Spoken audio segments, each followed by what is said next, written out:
everybody please take their seats? We are getting ready to begin. Thank you.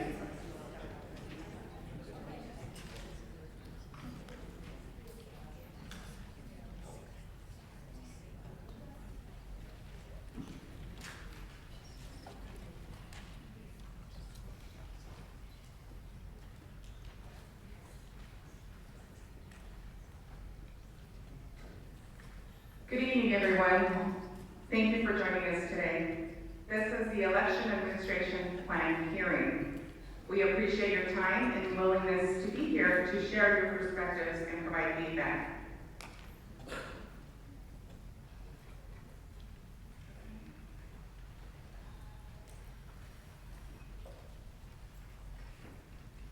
Today's hearing is focused on the Election Administration Plan for 2026 through 2029.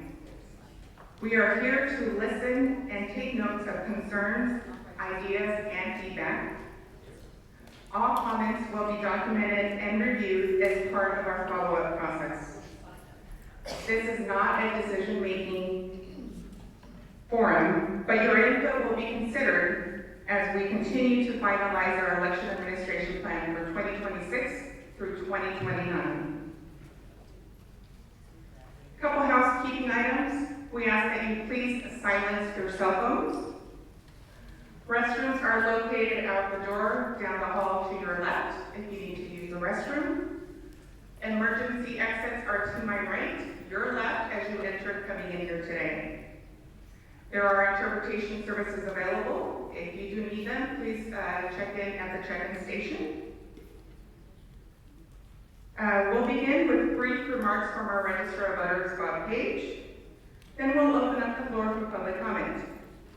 If you wish to speak and you have not signed up to do so, you can sign up at our public comment check-in table outside, or scan the QR code that's available as well and submit your request to provide public comment. With that, I will turn it over to our Registrar of Voters, Bob Page.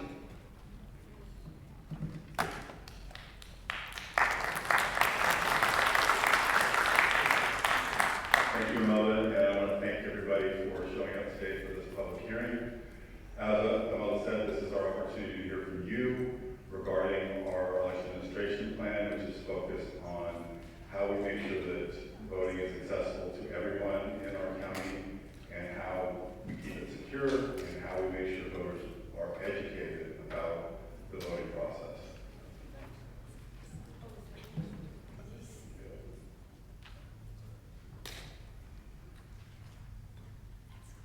So just as a reminder, this is one step in the process. We started back in June. We invited about 200 community groups. If they wanted to meet with us in small groups, kind of one-on-one, hour-long interview session. We held about 30 of those during the months of June, July, and into early August. We also, in July, from mid-July until the first weekend of August, held 15 community workshops. 5 of those were general public workshops. We had 9 for all the different languages that we're required to provide services in. And we had one online to provide access for those people who may need assistance or with voting as well as attending meetings.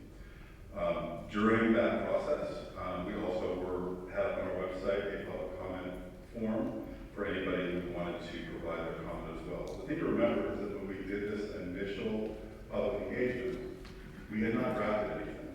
This was really just to hear from the community, from the voters, regarding what was important to you. And we focused on the areas that are required in the plan. And see, I'm talking on my initial slides. Sorry.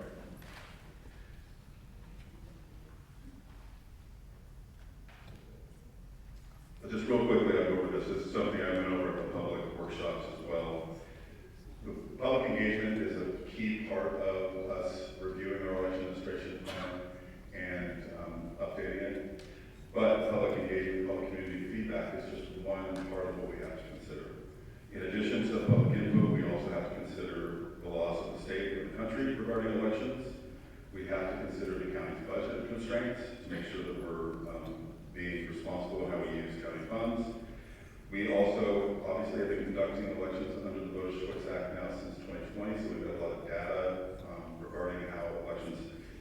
voters have reacted to the Voters' Choice Act model.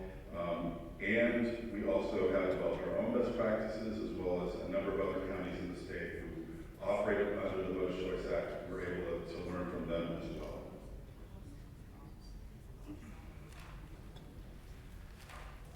So, I will go over the 5 key areas and kind of outline some of the key elements of what's in the first draft that we posted back on September 4th. So we had, before this hearing, we had a 3-week period for the public to review the election administration plan and provide comment, and then we're also providing this public hearing.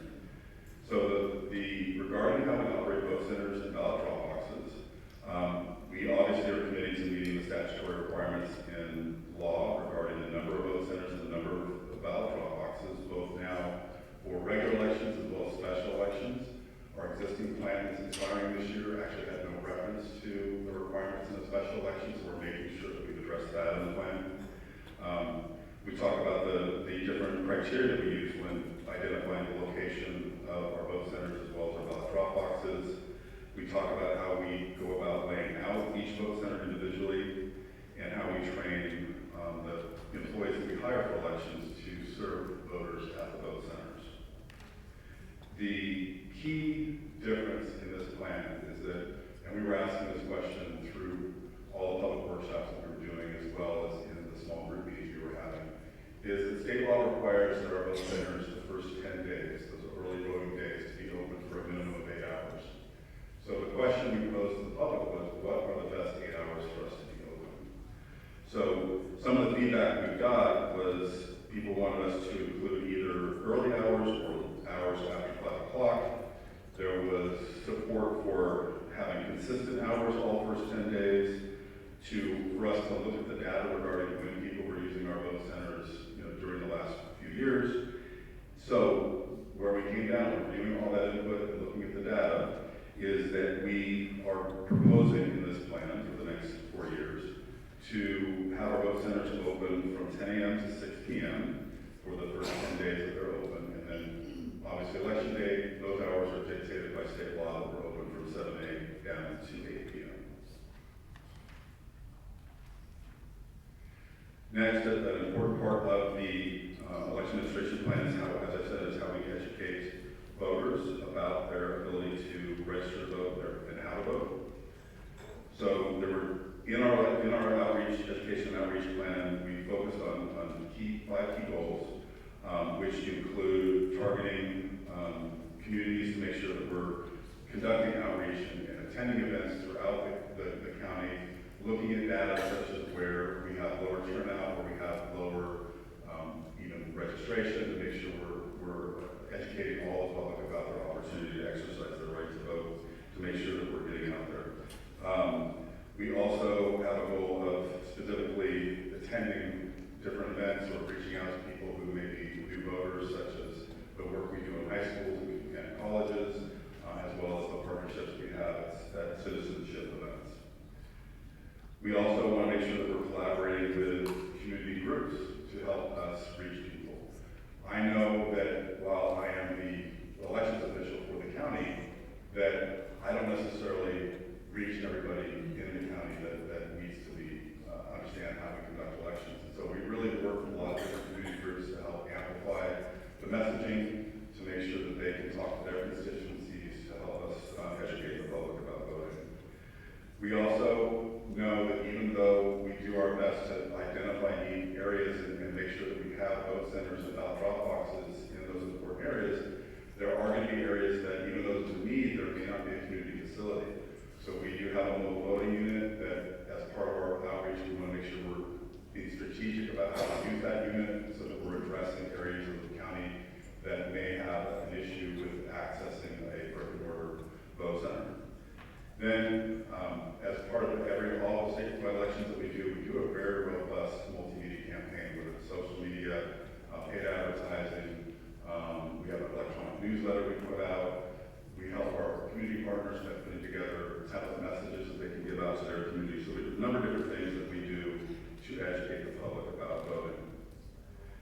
Next is our plan is that we are required to look at how we ensure that voting itself is safe and to have a contingency plan should there be a disruption, how we make sure that voting can restart.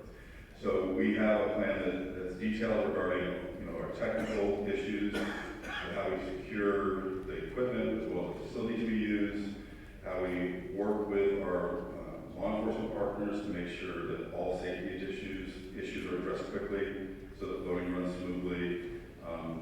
This includes things like chain of custody procedures, cyber security controls, numbered seals that we use on all equipment that are checked each day, and as I mentioned, a lot of partnership with the sheriff's department, local police, the district attorney, as well as state and federal law enforcement. We are required to make sure that the plan addresses how we provide voting services that are accessible, so that all voters in the county are able to vote independently, whether they want to vote in person or they want to vote by mail or vote at home. So the plan itself addresses how we make sure the types of services that we provide in our vote centers, how we tell people about those in our website, voter information guide, and other materials we put out. And then, how we, for those people who maybe can't want to vote in person, but they can't make it into the vote center, how we address them and help them from their car. And then those who do need assistance when they come in, how many marking devices we have to help them, how we communicate to them about the assistance that's available to them.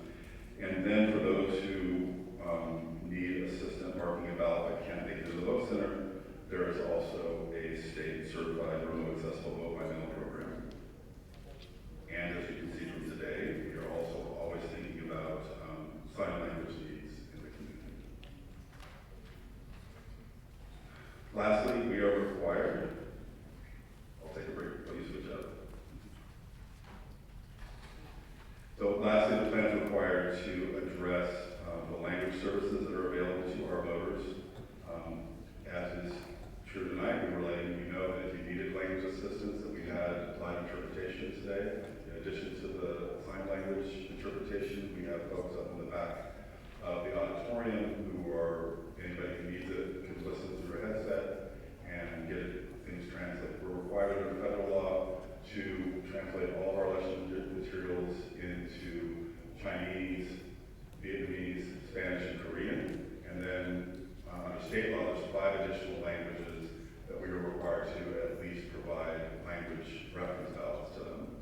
So our plan talks about those things, how we work with the community, with our language accessibility, our language accessibility advisory committee, as well as I mentioned before the accessibility services, we have another community group that's focused on accessibility. So talks about all those different things, how we make sure that our materials are multilingual, which is, when I talk about the robust social media and multimedia programs we have, we're having to make sure that we translate those things into those languages. So that's kind of an overview of what's in the draft plan. If you haven't had a chance to read it, but hopefully some of you, before you came today, were able to look at it. And now will be the time that we will hear from you. As Amela said, this is not the last chance for public to provide input on this plan. We're not making any decisions tonight. We will take all the feedback we get from you tonight from the public hearing, as well as all the comments we received online in the past 3 weeks, evaluate those comments and our current draft, potentially make additional revisions to that plan, and then it will be posted online again for another at least 2-week period for additional comments before we submit it to the Secretary of State for approval.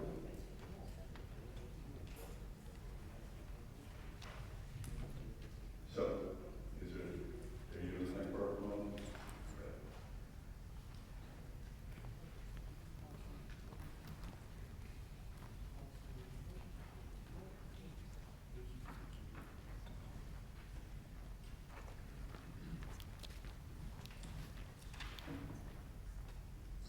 So at this time, we will be opening up for public comment.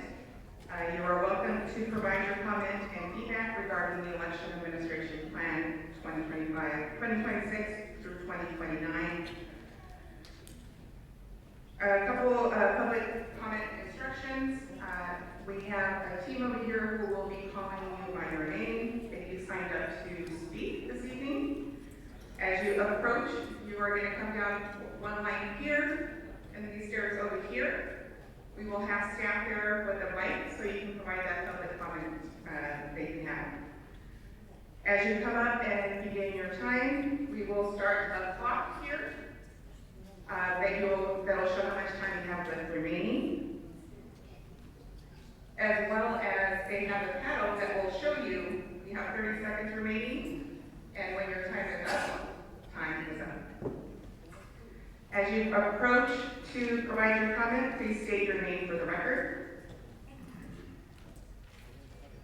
Each speaker will have 90 seconds to share their thoughts. You will be reminded of when your time is up. A couple of public comment guidelines. It is one comment per person. The speaking time this evening was determined on the number of requests we have received so far. Comment time is non-transferable. You may not share your time to somebody else or give it to another person. We ask that you be respectful and courteous, and comments be related to the topic of the election administration plan.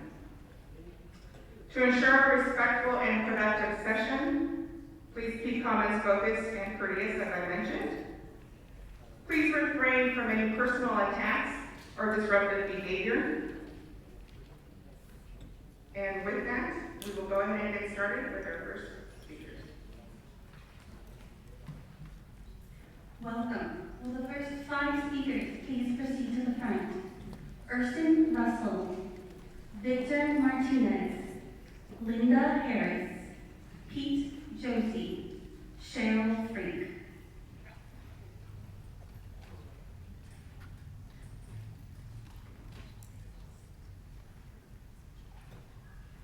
Okay. When are we ready? Go? Okay. My name is Ersten Russell, and I've been to a couple of the town halls and things, and I've understood the EAP, Election Administration Plan. It seems like the concerns that I saw throughout the town halls, in regards to state drop boxes and security and so forth, don't seem to have really had much consideration. I know that there's kind of this debate whether it's lawful or not. We know now that San Bernardino runs more of a hybrid model where they have precincts for one-day voting, but then they also have vote centers that they've strategically been able to place around the county, and they don't have to be open for 11 days.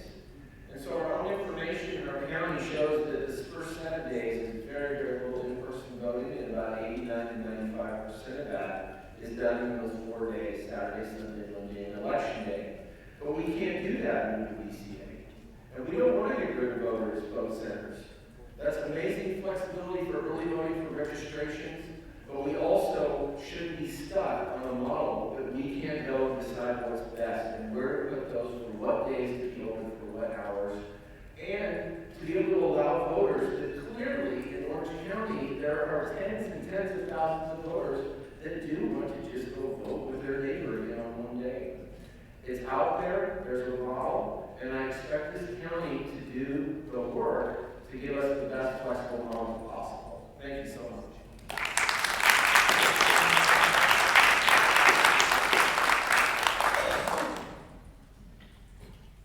My name is Victor, and actually it's a question and food for thought. Have you considered not submitting for the BCA renewal? And why or why not is going to be interesting answer there. Bills have passed since Orange County opted to use this method in 2020 that almost matches the BCA requirements. And I want to emphasize almost matches. And not renewing will remove one layer of requirements from our county, thereby enabling some flexibility by our registrar's procedures. You'll get more flexibility by not renewing it. As a voter and a county taxpayer, I urge you to not submit your EAP and exercise your option to not renew. Thank you.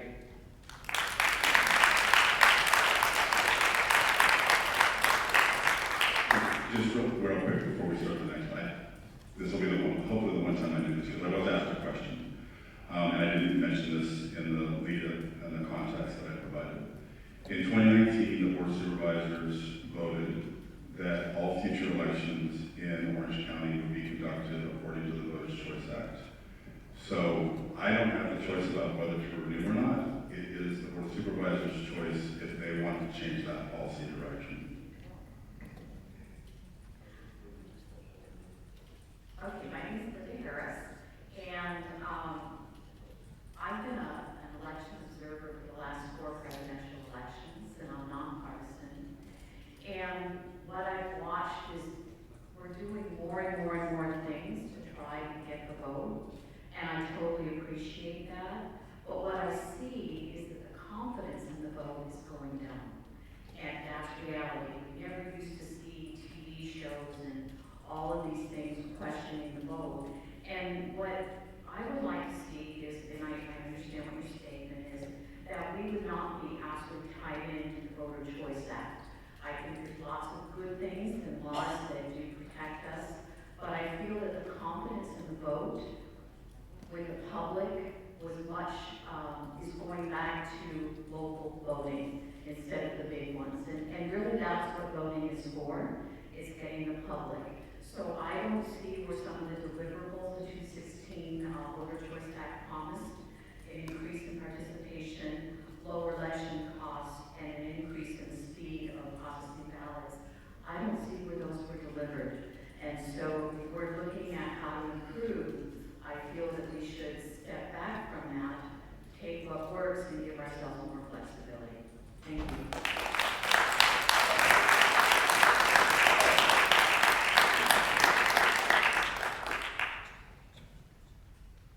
My name is Pete, concerned voter. What I'm coming here today, like I do, a lot of times, taking time off work, I'm actually fighting against something that's costing this state millions of dollars.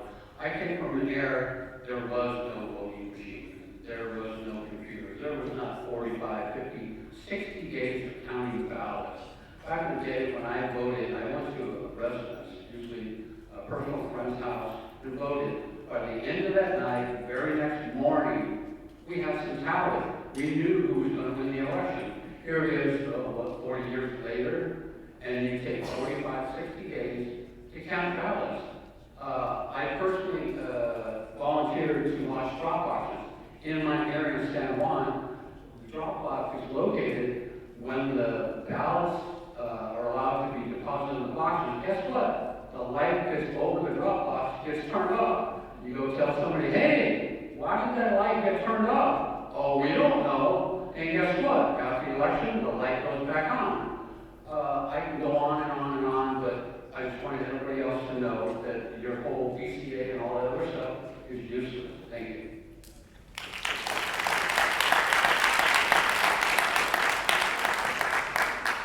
Hi, my name is Cheryl. And Sorry, 1 second before the next speaker. We're going to invite the next 5 while you speak, so you'll be equal time. The next 5, we have Lisa Hazelton, Mary Heron, Barbara Palmer, Kathleen Perkins, and Yvonne Dillon. I'll start your time.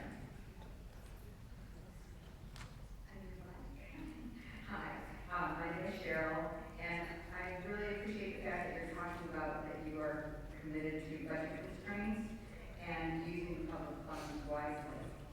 To that effect, all of our past studies in the past election show that the last 4 days in in-person voting is 93 to 95% participation. The first days are worthless and very expensive to run.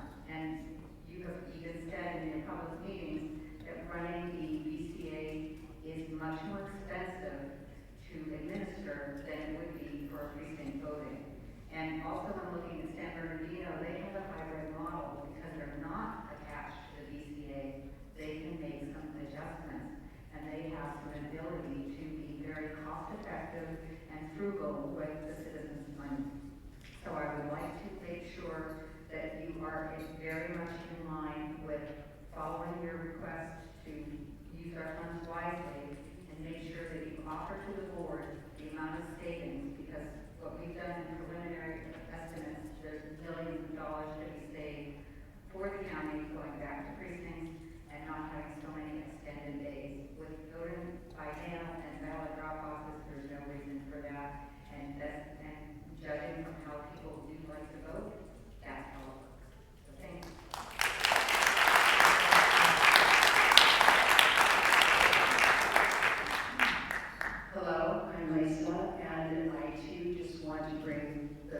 matter of cost. The cost for this event, the cost for all the previous EAP events, the cost of obtaining all of our comments, where we told you about how much more this costs if you did not record. Please do bring the issue of the over cost for the BCA to the Board of Supervisors. I hope that they take it into consideration since our Board of Supervisors has dismissed the Orange County Treasurer and they now make their own decisions. They're obviously not looking at this from a perspective of being frugal and responsible. Thank you.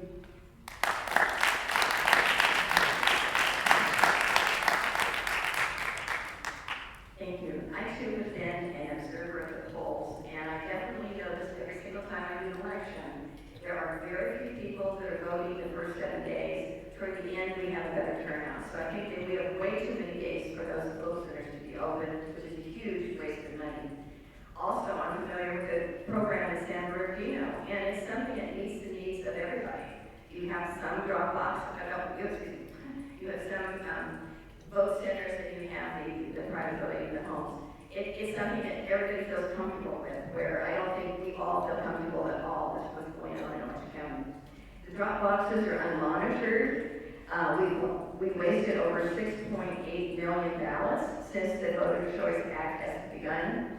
The extended voter centers cost well over $2.5 million, and 18,000 ballots submitted from other counties were contributed to that delayed results.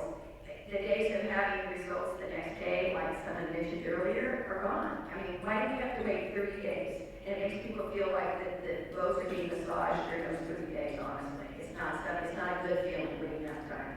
So we're just asking you, please consider what San Bernardino is doing. It's a much saner, better hybrid program. And please, I don't know who started this to begin with the BCA, but they should have done a better job finding out if this is what we wanted. This is not what we want. Thank you.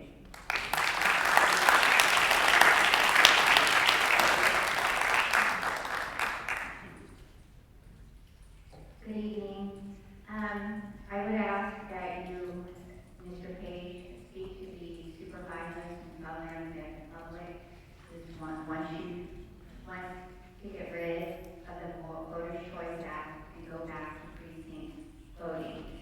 So there was an audit, a random audit for 2024, and 122 voters out of 609 were undocumented.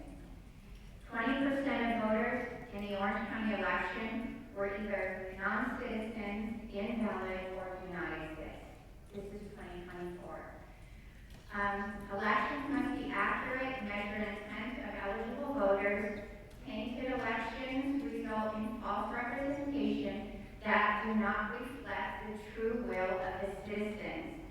Orange County elections had 3 races split due to ballots counted 3 weeks after the election day.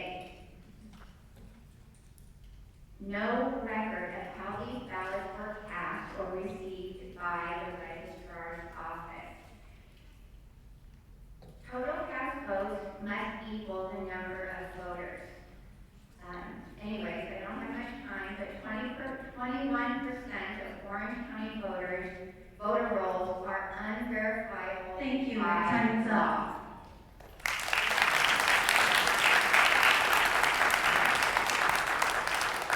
Pardon the interruption. Will the next 5 people please line up? Grady Yu, Dimitri Glass, Chris King, Susan Stivers, Daphne Ashbrook. My name is Ivana, and I am a representative of Blue Light League of United Latin American Citizens. We're the oldest civil rights organization in the country. I am also one of the community partners, and I am very happy with how the vote centers are set up in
the election by trying to put big ballots in the drop box.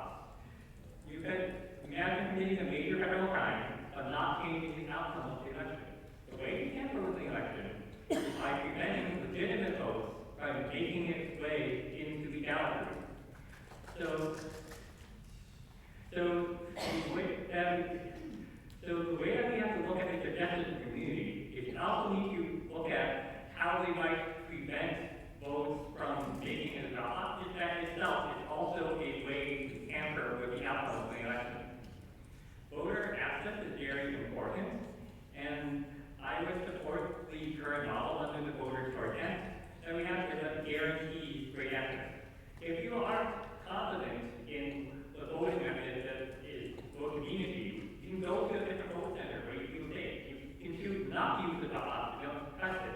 You can go to the registrar's office in Canada, drop it off if that's what makes you most comfortable.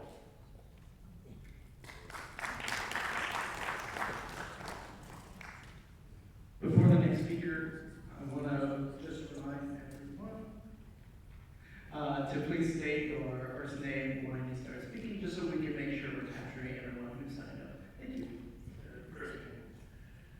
I do have a question, actually. I mean, all this money and expense about the VCA and pushing the VCA.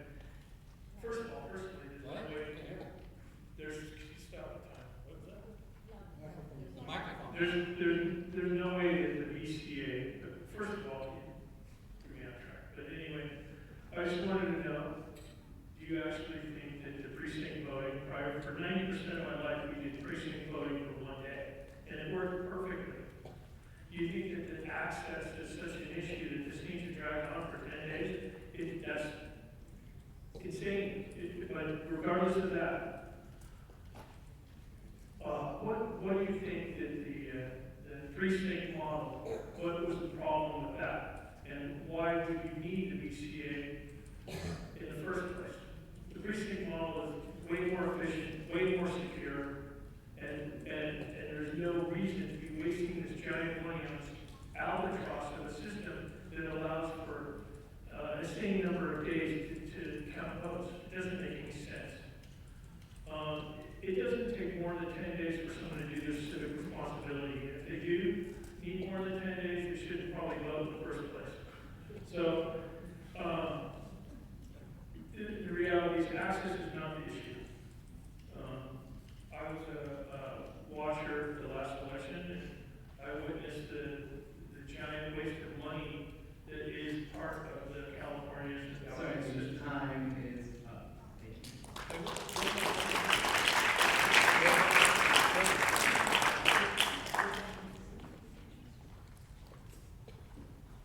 Hi, my name is Dimitri Glass, and I appreciate this opportunity for public comment. It shows that there's a lot of enthusiasm for the democratic process still. And what I'd say is that I recently saw a statistic that well over 80% of the vote in Orange County was received by mail-in ballots. And I think that proves that the mail-in ballot process has been largely adopted as safe and secure by the county. And I think it's still it is a secure method of ballot receiving and processing. As far as having those centers open for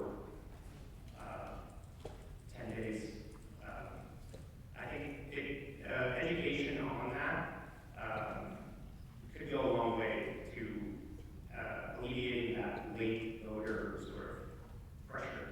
Thank you. What? Pressure?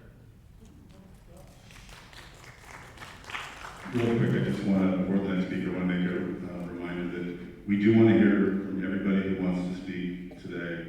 So I would appreciate if we continue to show each speaker respect, don't interrupt them, and don't make comments. Let them say their piece, and then we can make sure everybody has that chance to say something. Thank you.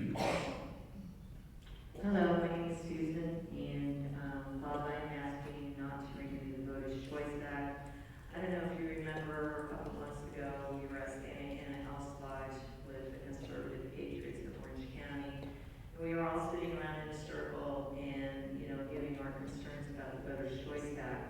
during that time, you said that you loved the Voter's Choice Act, or you really, really liked it, thought it was wonderful.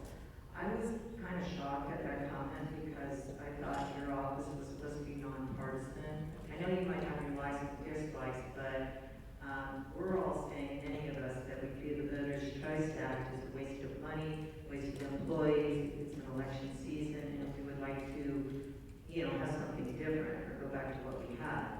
So after you've gone to all these evaluations, you've heard all these concerns about the Voter's Choice Act, I would like you to write up a plan, a different plan based on what we have, and present that to the Board of Supervisors. Thank you.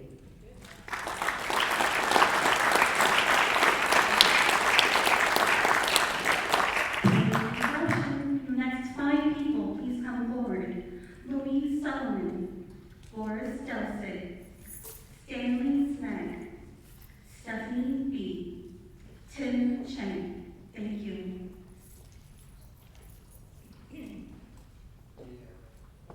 Hi, my name is Daphne Ashbrook. Without reiterating or repeating details that previous speakers have given to you with the problems of the Voter's Choice Act, many people here have been fighting it for over 3 years now. A lot of these ladies and men in this audience have repeatedly attended the Board of Supervisors meetings, letting them know their displeasure. We have sent multiple letters, hundreds of letters signed that we've gathered from meetings and other citizens within Orange County, sent to you, Mr. Page, as well as to the Board of Supervisors, letting them know we want out of this Voter's Choice Act. We have shown proof of multiple violations, which all of you continue to just pretend they don't exist, until now the DOJ has decided they wanted a little more information from you too. Also, all of our efforts have been ignored by you as well as the Board of Supervisors. We want our precincts back. We want one-day voting in person, and now we're fighting for an initiative to have voter ID to prove that my dog didn't vote in the last election. Thank you.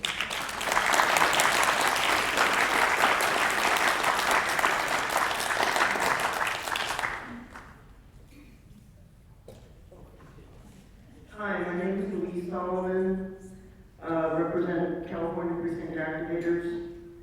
We are totally opposed to the Voter's Choice Act. You're wasting millions of dollars unnecessarily. Dogs are voting. I was at the Board of Supervisor meeting 2 days ago. How are you controlling elections?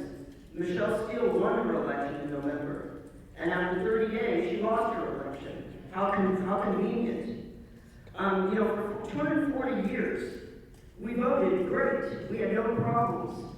We voted in precincts with one-day voting, one-day counting. What happened? 10 years ago, we started with this nonsense, and all of a sudden, people in this country have lost their liberties right and left. What are you guys trying to accomplish here? Okay, I am totally opposed. I'm totally opposed. Dogs voting, 30-day counting, how convenient. Let's get back to the Constitution, Article 1, Section 4. Thank you very much.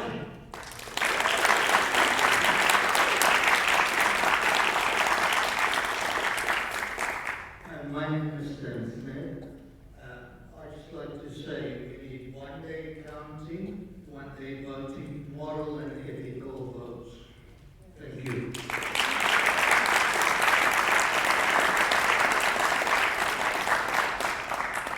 Hi, my name is Stephanie. Bob, when you came to speak with us at our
responsibility and our right.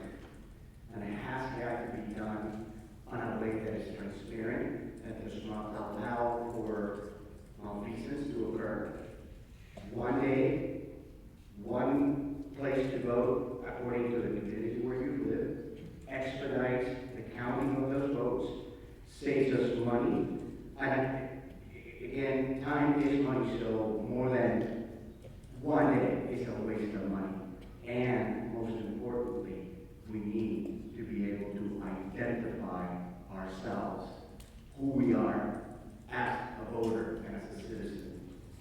My cat voted, and that ain't right. Thank you very much.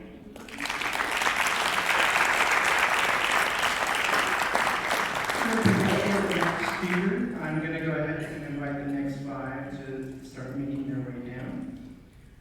We have Sam Zane, Chandler Hermes, Susan Guilford, Kevin Mills, and Doug Williams. Hi, my name is Tim. I'm a 30 years resident in Irvine. I have supported as a volunteer for many voting, including the precinct model. I and other friends would say we like the vote center model. We started using that in year 2020, not because of the flexibility hour we can vote. Another reason is the multi-language support it provided, including like today. We have 10 different language support in here. It does support the different ethnic groups to understand the voting process better, also involving them. So, from my experience, multi-language support, bilingual language, CSR, but it's a must in the vote center. I read the EAP this year. It looks the bilingual language support is coming from 2 sources. Is the languages requested and the outreach plan. My comment is try to balance both input so we can get more CSR allocated to the vote center. Great job, thank you.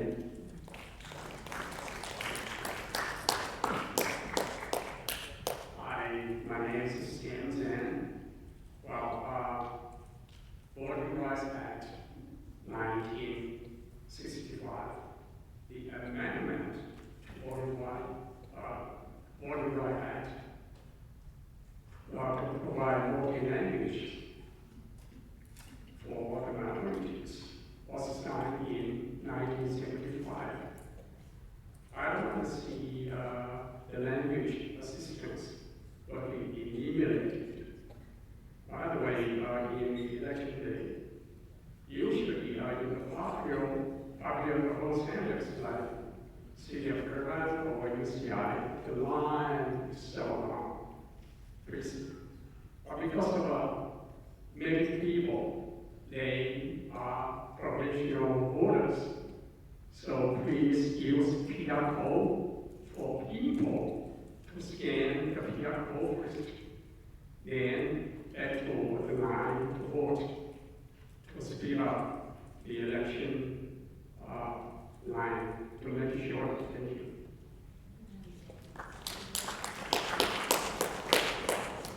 Hi, my name is Sue Guilford. I remember before the Voter Choice Act came in, the Registrar voters talked about how difficult it was to recruit enough people to staff. I think it was something like 1,000 precincts. Is that about right? Anyway, that was just one of the decisions, one of the issues with precinct voting. I think there needs to be a lot more education about why it takes so long to count the vote. At least 40% of the votes are turned in the last couple of days. Over 85% of the voting is by mail, and a lot of that comes in at the last moment, and it all has to be carefully checked and verified before it can be counted. So that's why it takes so long. The other thing I'm a little surprised about is that you didn't have more detail about the security measures you have on those drop boxes, which I think are so secure, it's pretty darn difficult to get anything in there except a ballot. That's all I have to say.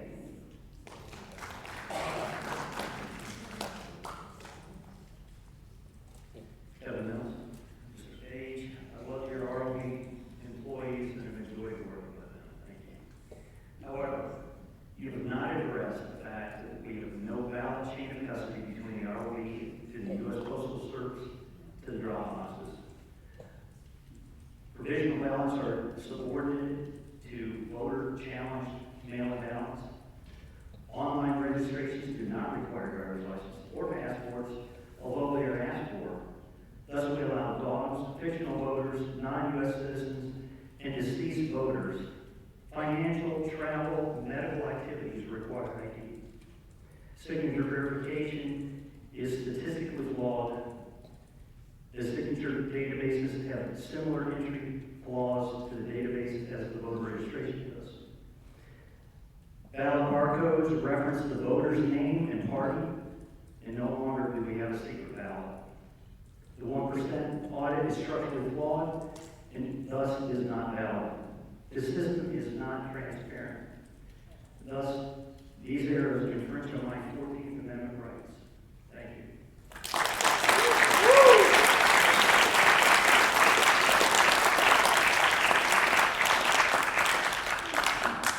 Good evening, my name is Doug Williams. I was a vote center lead this past general election, and I'd like to speak to the hours of the vote centers, which I think was very well researched and discussed, and I think that these new hours from 10 to 6 are excellent for the 10-day centers and also the 4-day. I think that it's important that we have time for every person to vote, and whether it's only 3 people or 5 people, when I was at that vote center, those people that showed up on those first few days, it was so important for them and special for them to be in there and voting that I think we need to continue to allow that to happen. And I think these hours are extremely well thought out and presented.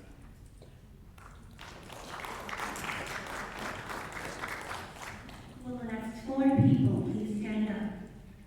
Tammy Welch, Nancy Sandoval, Linda Shepard, Libby Huck.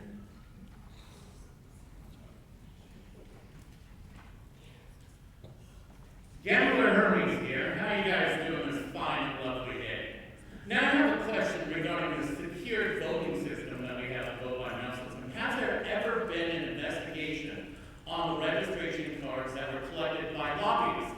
Let's go in particular homeless facilities that seem to happen.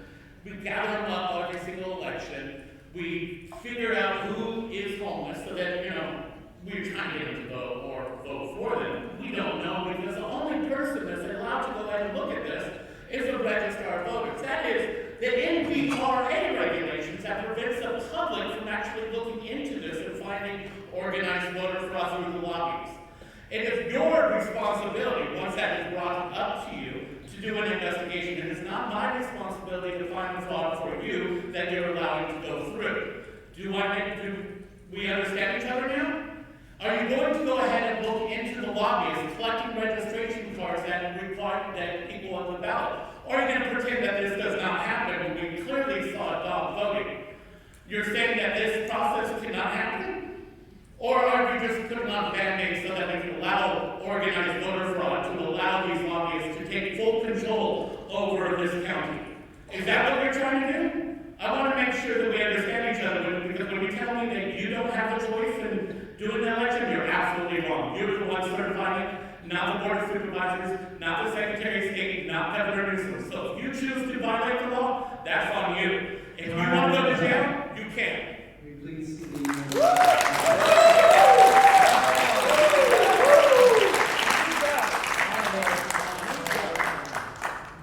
Tammy Welch, the 10th Act of Follow. Orange County deserves an election model that instills confidence in our elections. Why did it take so long to get election results? Disassociated from the Voters' Choice Act will be financially or fiscally responsible and give citizens the best opportunity to have an efficient and expeditious election. P.S. When we had precinct voting,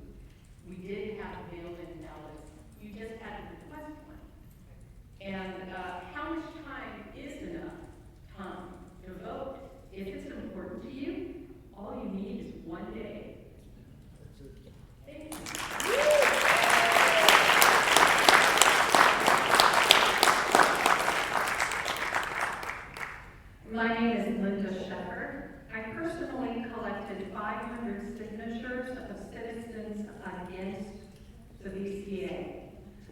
Please do not renew the VCA. The people I talked to want 1 day of voting, the ability to request a ballot to be mailed in case they have a need, and a requirement to show voter IDs.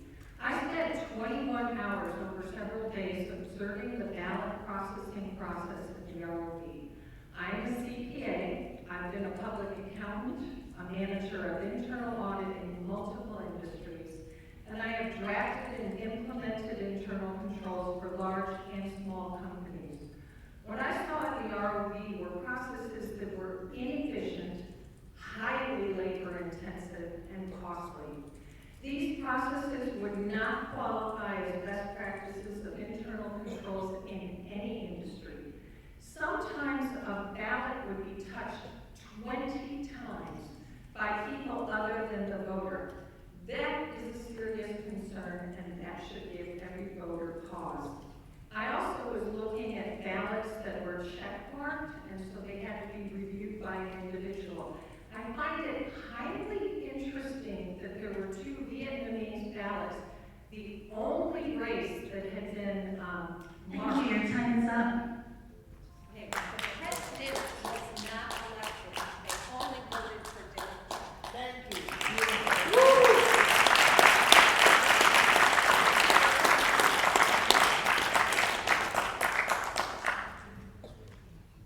Hello, my name is Nancy Sandoval, and Mr. Registrar, I'm very disappointed to hear that you are a supporter of the Voters' Choice Act, because I haven't hardly met anyone who thinks it's a great idea. It touts having to be a system that modernizes the voting. That is absolutely just the opposite. Before, we used to have a few hanging chads. Now, and that would delay an election, and a few ballots would be thrown out. Now, we have 30 days we have to wait. There's nothing modern about the Voters' Choice Act at all. And these vote centers, we have way too long for them to be open. People, we are accommodating voters way overboard. There's no one, again, that I talk to that is objecting to not having enough days. And everyone I have spoken to think we have too many days, and there's too much laxity. I live in Mission Viejo, and I've seen voter boxes that were unlit, under trees. Anyone could drop in there with no cameras, and it's just a real disappointment. And just open for fraud that any chance someone could get.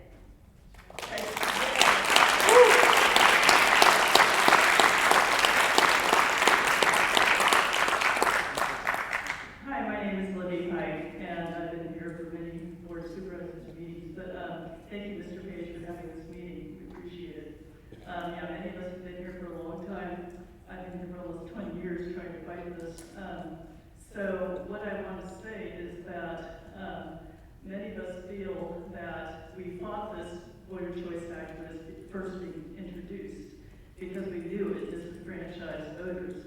And now we have proof that it has disenfranchised voters. So my question is, why can't we just have a meeting at the Board of Supervisors meeting and go ahead and discuss this with you and have an open discussion, because we all have concerns, obviously. And so why not just have a open Bernardino has the model, the hybrid, so that's what we want. It came from there, right? So why don't we go ahead, have a discussion, try and get a hybrid going, and then we can get this all wrapped up